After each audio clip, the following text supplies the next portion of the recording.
and you should just be able to install the foil like this, then remove the guide like that, and then rock this back and forwards to impression it. If you leave the guide in, nothing will happen, because what you need to happen is the binding pins will exert some force onto the foil. The foil will push down and form little dimples, just like the dimples on the dimple key, and eventually, once all the binding pins have reached their shear line, this will open up. What you'll end up with, and I've taken these out of impressioned locks, or locks that I've impressioned, is something like this.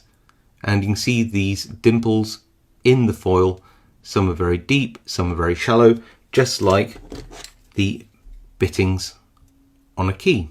So let's do some demos.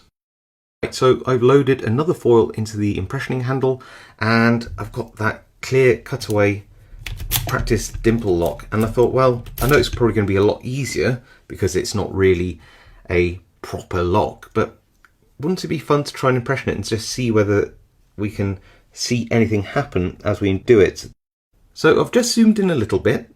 I probably can't get away from quite a lot of shake as I move this tool up and down, but you can probably see that pin 1 here and pin 6 here, they're not at the shear line. This is a clear plastic practice lock. This isn't designed to be high security, and you can see that the bitting is very odd. Pin 1 is a very, very low cut on the key, and so is pin 6. So keep an eye on 1 and 6. I'm just going to withdraw the guard or guide like this, and then I'm going to gently rock the tool back and forth while supporting the lock as best as I can.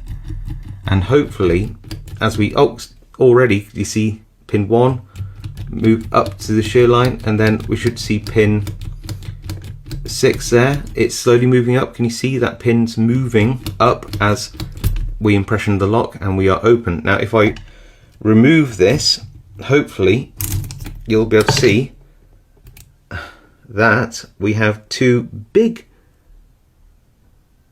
dimples on where pin 1 is there and pin 6 is here. As you can see, I have a foil just lined up. You can see the tip of the guide going through.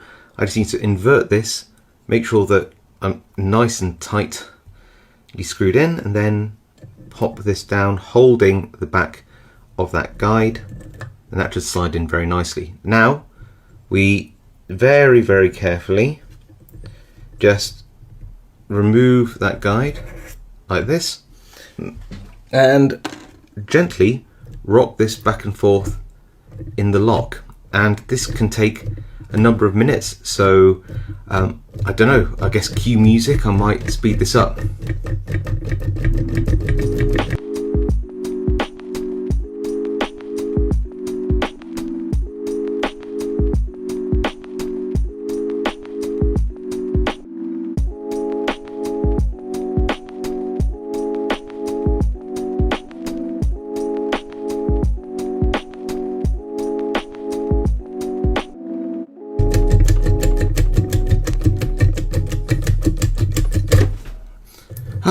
And there we have it. Wow, when it goes surprisingly and very, very quickly.